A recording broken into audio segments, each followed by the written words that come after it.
a podcast about vainglory.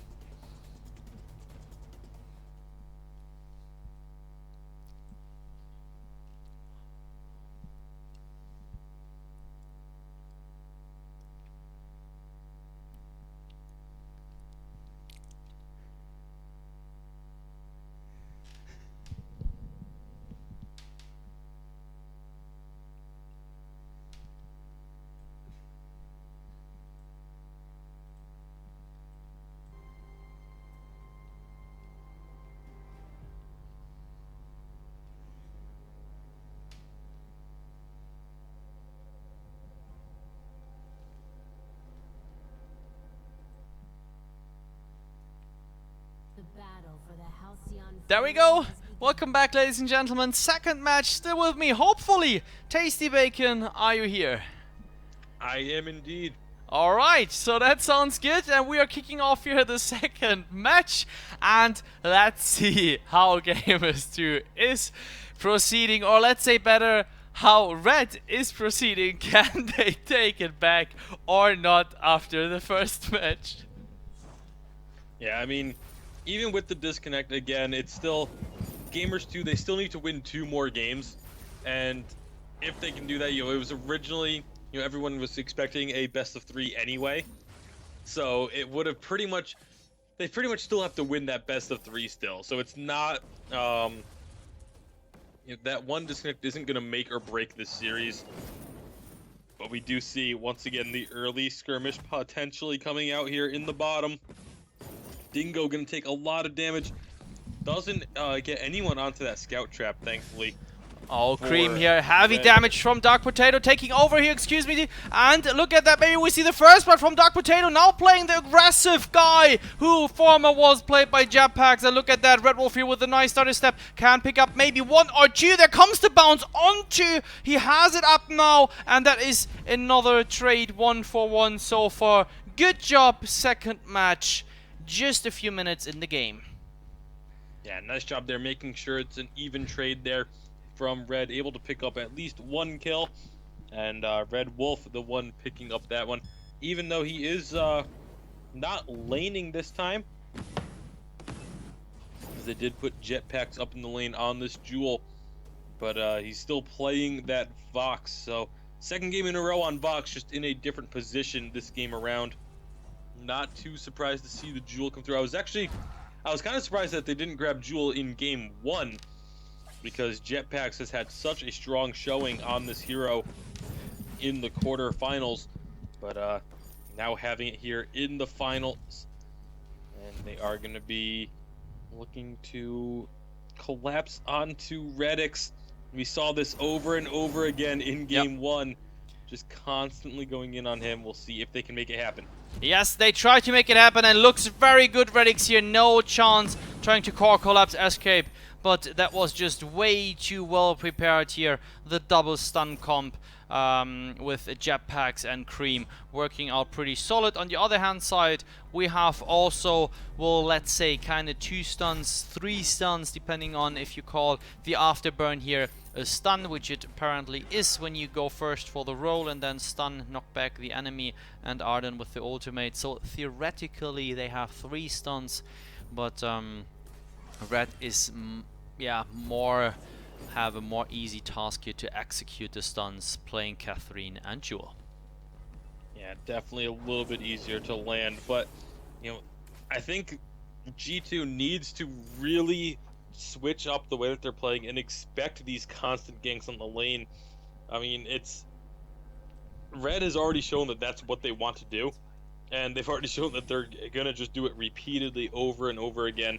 So Gamers2 is gonna have to put a little bit more protection into his lane, as we do see Dark Potato coming up just to make sure. But Redix is constantly pushing this lane in onto Jetpacks, which just leaves him vulnerable to those ganks. Of course, the one's not going to be happening for at least a little while because they are clearing out the back jungle, but they need to get some deep vision in to try and spot where the junglers of Red are positioned at the any given moment, so that they have an idea of when that gank is going to come, so that Redix can play safer. As we do see a potential 3-on-2 down here in the bottom. Yes, and it is a 2 versus 3. Red Wolf joining. He wanted to go back to the lane. Redix coming here, but he doesn't need to unless he's going for a shop. He has almost 1k gold that should be spent onto items, whereas we see the gold from Team Red is very low here, and instantly spending the money here wisely the crystal power way. Red Wolf here coming for the poke, and let's have a look at the last hits. 35 it is for Red Wolf and 43 for Redix, being a bit ahead here. Looks good so far. Yeah, I mean, it's actually Red Wolf you want to be comparing to Dark Potato in the jungle, which is Red Wolf has about a 10 CS lead. The CS for Jewel is pretty much the same as Red Wolf though, so it is still a 10 CS lead for Redix, but Red Wolf doing a little bit better of clearing in the jungle than what Dark Potato was able to do. But of course, Dark Potato, I feel like Glaive is just a little bit more effective. Can really get an afterburn onto Vox, which completely disrupts everything he's going to be trying to do. It is going to be that blue build, the Crystal Power Vox coming out. Here comes the aggressive gank onto Jetpacks. They're going to get the double stun and pick up the kill. Great job there by Gamers2 picking that one up. Yeah, that was well done. They are ahead in terms of gold, even with the kills, but of course we're just 5 minutes in the game. I mean, that barely means nothing, but they are going for the gold miner. That's an early gold miner after 5 minutes. Putting here Red under pressure, and I appreciate that. That looks really good, unless Red is going to steal it, but they don't. Dark Potato here continuing the aggressiveness. Jetpacks is coming. I don't know if that is maybe too deep, since Jetpacks is going in. There comes the ultimate from Redix, and look at that, the silence vice versa. Now Jetpacks here with the free rampage going on. Dark Potato picking up a kill, and look at that 1-for-1 trade. What a play from Dark Potato, and Gamers2 here picking up the ace. Dark Potato getting all 3 of those kills. 5-0 now on this Glaive to start things off. You know, both teams are afraid of the Rona and the Krull. I think Glaive may be finding his way into these bans because each team has just done absolutely phenomenally with it. You know, Glaive has kind of, in the last couple days, hasn't really been making that much of an impact on these games, even though he's been widely regarded as one of the best, if not the best jungler in 1.7 and 1.8. So I'm really surprised to see how little focus has been put onto him. But right now, Dark Potato and Jetpacks making it work very well in the 2 games that we've seen so far.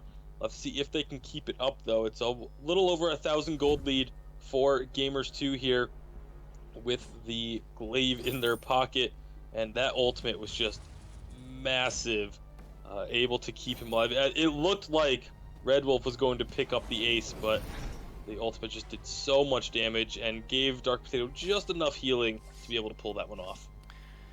Exactly. So, Dark Potato here once again on Jetpacks. Look at that damage. Holy cow! 1-on-1, he's taking him down and he is melting him down. Literally, that was well done. There comes the Vanguard from Dingo. They are going for an aggressive turret push here. Look at that. I don't know if Red can stand this, and look at the knockback here. Very nice, and they are taking another kill. Redix now. He might fall to that turret. Yes, he does. And they are picking a turret in the end. Worth it.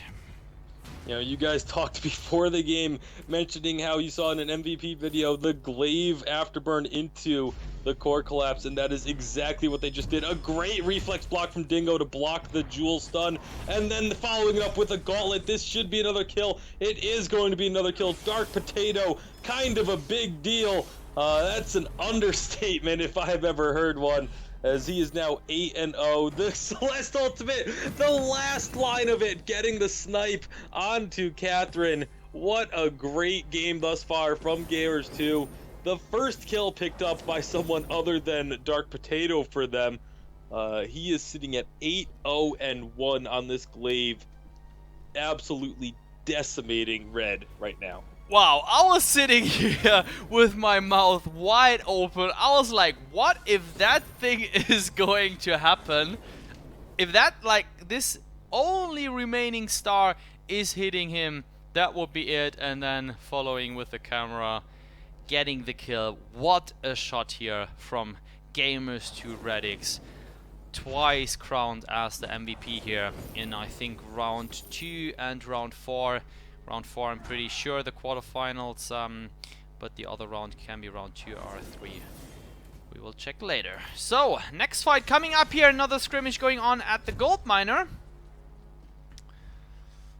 Yeah, Dark Potato with an early tension bow means that it is that glaive. You do not want to be fighting him. Tension bow and Sorrow Blade already completed before 10 minutes. This is just absolutely frightening, this glaive right now. And what are you gonna do again? Really, all you can do is just try and do this. Pick up a kill before the fight begins so you can get a 3v2. But Glaive is going in anyway. He wants this fight, using the afterburn onto jetpacks, but he's getting taken down very, very low. Maybe we've gone a little bit too aggressive, but he gets one. He does finally fall in the end, though, and that is gonna be a 2-for-1 in favor of Red, as they're gonna try and take this gold miner. I think, nope, never mind. They're gonna just they know it's about to get taken. They want this third kill. It's not gonna be an ace if they can pick it up, but Arden able to escape. 300 gold each going over to Gamers2, though, from the gold mine payout. Brings them up to about a 3,000 gold lead here. But that was a very good fight from Red, showing that they are not out of this game yet. Yeah, they definitely want to fight here, and look at the percentages on top here below the names, ladies and gentlemen. On the left side, 88% are rooting for Red Chimaera, and only 12% think that Gamers2 can win this match. We're talking just about this match, not of the whole best of 5 or even the first place, so we will see about that after each match here respectively. We need 3 wins. The team, better to say, Dark Potato going in, picking down, and look at that Solar Storm. What a play here again, what a snipe from Radix, pushing here back Red to the very end of their map and just opening here another turret to force down. That is completely free. 900 gold, just like that, extending the gold lead for 4,000 gold. Yeah, picking up the turret, and now going to be trying to take up residence in the red jungle here. Oh. And they are going to go in a big afterburn, but great stun from Jewel on that Rocket Leap. But they just can't take down Dark Potato. They do finally get him at the end there. But no ultimate available from Redix, so they are going to have to back off from this. Might see the defensive gauntlet come out just to make sure that they can escape. Big red button gonna do a lot of work. Dingo is actually the one dropping very low. Radix does fall. They put down the defensive gauntlet, but it's a little bit too late. And just like that, 3 more kills picked up by Red Chimaera. Just barely not getting the ace, as Dark Potato did respawn. But this should be, at the very least, be their gold mine.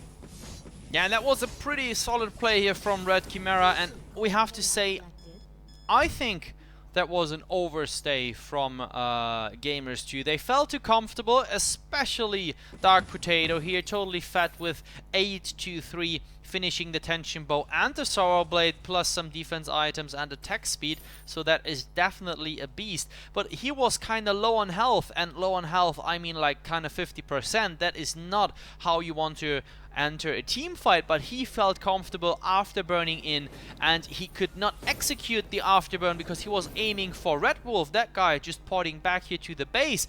But Jetpacks was coming in with the Rocket Leap just on top and stunning the afterburn stun. Yeah, so I mean, I wouldn't so much say it was a little bit of an overstay, but they definitely could have gotten out. I think if Dingo had just used the gauntlet a bit earlier while they were trying to escape, I think that would have gotten them out of harm's way. But instead, they held on to it, and Cream was able to come and get the stun. But they are still so far ahead. Redx has to respect the lead that they have, and does back off, giving the gold mine back over. Of course, they see them in this bush shopping, but that scout trap is going to finally go off. They're getting some damage on the Dark Potato. He is the one that they really do need to focus. But that's much easier said than done. Exactly. If you see that guy, that is a problem. Now they maybe can lock him down here. That is some damage, but he gets saved from the Vanguard. He's looking for Red Wolf for the kill, but there comes a wait for it, and he dodged it with the snipe coming in for the kill. Radix, oh my god, what a positioning. Look at that. Japex here in a pretty tight situation. He can't dodge that one. There comes a stun from Cream, but one or less. One might fall here in the end. It looks like it is Cream, and on the other side, Dark Potato picking up that one. And here, ace for Gamers2, ladies and gentlemen. And Gamers2 with the ace, they're just going to go in and take this turret without even having the minions there. So the base is open from Red. Gamers2 showing very, very strong play with Dark Potato on this wave. And, you know, really, really important ultimate there from Redix. You know, it looked like, I was sitting there wondering, why hasn't he used the afterburn yet? But it was all just part of the plan. They ended up using it when they could position all three in a line, and that Solar Storm just came through, decimating the health bars of Red Chimaera. And Gamers2 now with a 4,500 gold lead at 15 minutes as Kraken does spawn. Things are about to get very tense in this game, because one fight loss for Red Chimaera would put them behind 2-0 and give match point over to Gamers2. Okay, so next fight, maybe around the corner. Kraken is here on the fold, almost a minute now, and there comes Cream. He is going, Dark Potato going for jetpacks. Immediately the health bar is melting from that guy. He tries to land the stun on him, but he tries to block himself, just saving some time. He might fall to Dark Potato. Look at that damage here placed onto Red Wolf. Oh, he tries to kite that one, but Cream, the last one here, locked as well. Maybe some damage. Reflection, no. Out of energy, falling for another ace, and that will be the first Kraken. Yeah, this is going to be Kraken, which will very also likely result in at least one of those base turrets going down. Death timers are very low, so they will be back up in time to defend this Kraken push. But Red just looking to be in a lot of trouble, as even without Dark Potato focusing on Red Wolf, as Dark Potato had just gone completely after jetpacks there to keep Celeste out, or to keep Jewel out of the fight. Celeste was able to deal with Red Wolf on her own with the help of Dingo a little bit, but mostly Redix taking him out there. And so now they're just going to wait for the Kraken. It's coming into the base now. This is going to be so important. Such a crucial defense attempt here for Red Chimaera. A big ultimate to start things off. Red Wolf has to go back onto the base.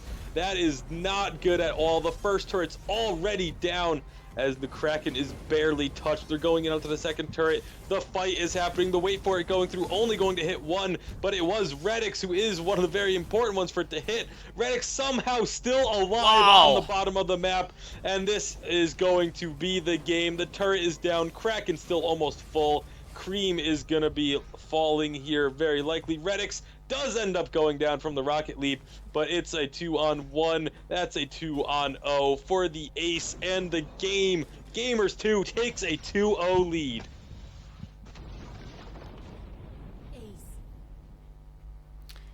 Wow, what a game here, ladies and gentlemen. If this was not a great match, then I don't know. 2-0 lead here for Gamers2, but this is a best of 5. So they have one more win to go. Or if we see a comeback from Red, that can be even much more interesting. So yeah, that is, let's quickly hop over the item builds here. Gamers2, Radix, Dark Potato and Dingo, those guys just showing off a very good performance, and Dark Potato with that glaive showing off, hey jetpacks, look at that, I can do the same as you can, playing glaive just as strong as you did. So well done here. The draft and the ban definitely in favor this time for Gamers2, going for a 2-0 lead here in the next match, and we will be back with the draft of the third match in just a second.